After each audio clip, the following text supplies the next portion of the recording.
a Virgem Maria entrega o menino Jesus a Luísa. Basta olhar para ele para compreender tudo, fazer tudo e satisfazer por todos.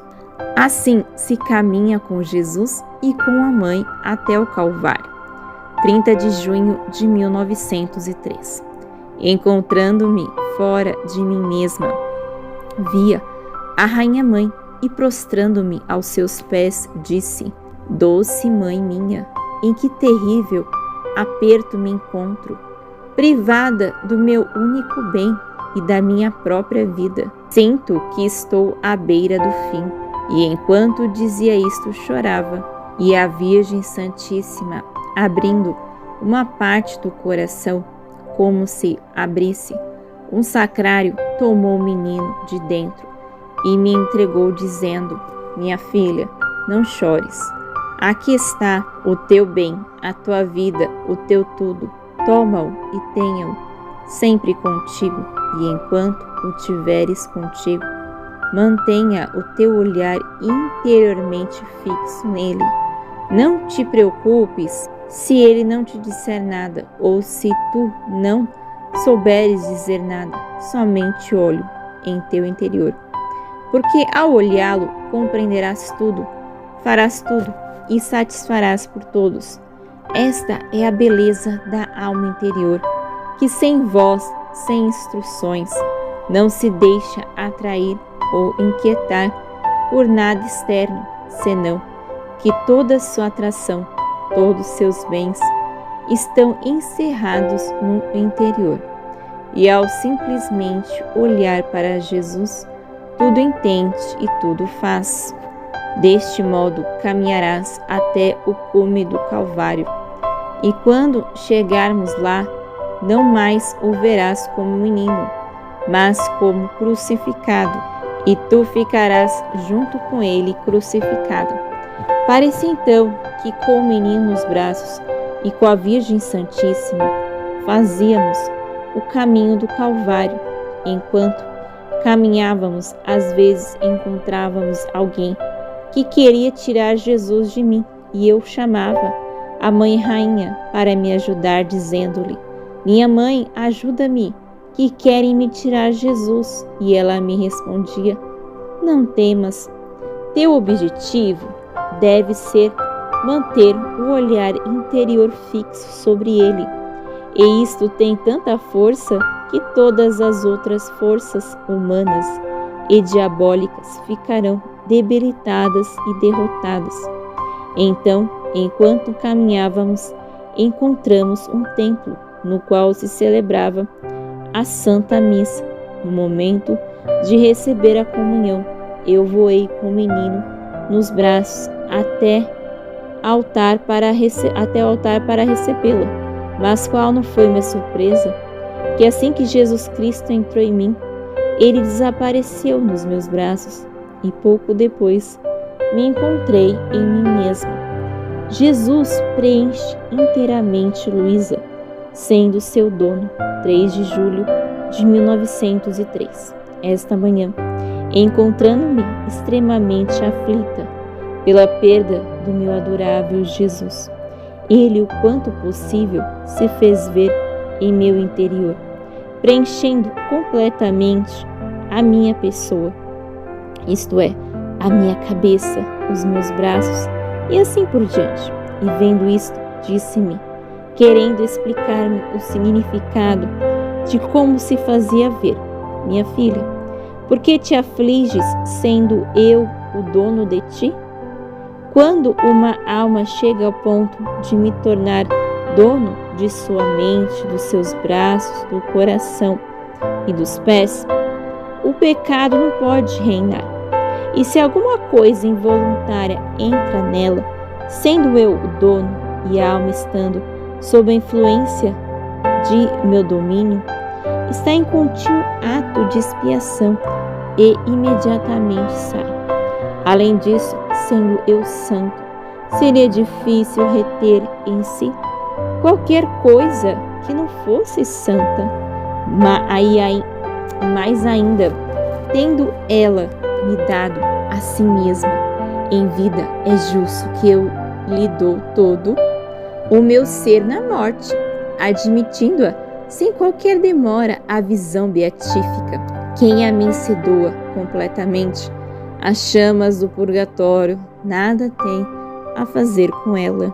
3 de julho de 1903. As coisas sobrenaturais e divinas se adquirem na proporção do despojamento das coisas naturais e humanas. 3 de agosto de 1903. Encontrando-me no meu estado habitual, assim que chegou o meu adorável Jesus, fazendo-me ouvir a sua docíssima voz, dizia: quanto mais a alma se despoja das coisas naturais, tanto mais adquire as coisas sobrenaturais e divinas. Quanto mais se despido do amor próprio, tanto mais adquire o amor de Deus.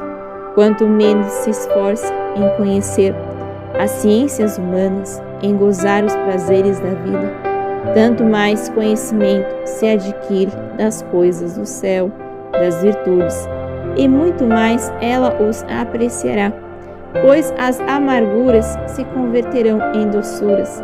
Em suma, todas são coisas andam de mãos dadas, de modo que se alguém nada sente de sobrenatural, se o amor de Deus está apagado na alma, se nada conhece das virtudes e das coisas do céu, e nenhum gosto se sente por elas, então se conhece muito bem a razão. Quem procura unir a sua vida à vida de Jesus, desenvolve aquele enxerto da humanidade na divindade, que Jesus realizou na encarnação. As almas de vida interior e aquelas unicamente exteriores são como as rosas. 2 de outubro de 1903. Encontrando-me em meu estado habitual, toda amargurada e aflita, e quase atordoada pela privação de meu adorável Jesus, sem saber onde eu estava, se no inferno ou sobre a terra, vi-o por um instante como um relâmpago, que escapa dizendo: quem se encontra no caminho das virtudes está em minha própria vida, e quem se encontra no caminho do vício se encontra em contradição comigo. E desapareceu, logo depois, em outra aparição, como um relâmpago adicionou: minha encarnação enxertou a humanidade na divindade, e quem busca estar unido comigo, com a vontade, com as obras e com o coração, tratando de desenvolver sua vida conforme a minha, pode-se dizer que cresce em minha própria vida e promove o desenvolvimento ao enxerto feito por mim, adicionando outros ramos à árvore da minha humanidade. Se, no entanto, não se une comigo, além de não crescer em mim, não promove nenhum desenvolvimento ao enxerto. E como quem não está comigo não pode ter vida, então, com a perdição, este enxerto se desfaz e novamente desapareceu. Depois disso, eu me encontrei fora de mim mesmo, dentro de um jardim, onde havia vários aglomerados de rosas, algumas belas, desabrochadas, em justa proporção, quase semi-abertas, e outras com todas as pétalas caídas, de modo que apenas se necessitava um ligeiro movimento para fazê-las desfolhar, ficando somente o caule da rosa nu. Um jovem, sem que eu soubesse quem ele era, me disse: as primeiras rosas são as almas interiores, que, trabalhando em seu interior, são simbolizadas pelas pétalas internas da rosa, dando um contraste de beleza, de frescor e de solidez, sem temer que alguma pétala caia ao chão. As pétalas exteriores são símbolo do desabrochar que a alma interior faz ao exterior, porque tendo a vida a partir do interior, são obras perfumadas de caridade santa, que como luzes arrebatam os olhos de Deus e do próximo. As segundas rosas são as almas exteriores, que o pouco bem que fazem é inteiramente externo e à vista de todos. Por isso, não sendo um desabrochar do interior, não pode haver a busca exclusiva de Deus e de seu amor. De modo que, onde não existe isso, as pétalas, ou seja, as virtudes, não podem estar enraizadas. Então, vem o leve sopro da soberba e faz cair as pétalas, o sopro da complacência, do amor próprio, do respeito humano, das contradições, das mortificações. E assim que a tocam, as pétalas caem ao chão, de modo que a pobre rosa fica sempre nua, sem pétalas, ficando-lhe somente os espinhos que lhe ferem a consciência. Depois disso, encontrei-me em mim mesmo. A intenção de Jesus ao abençoar sua mãe antes da paixão.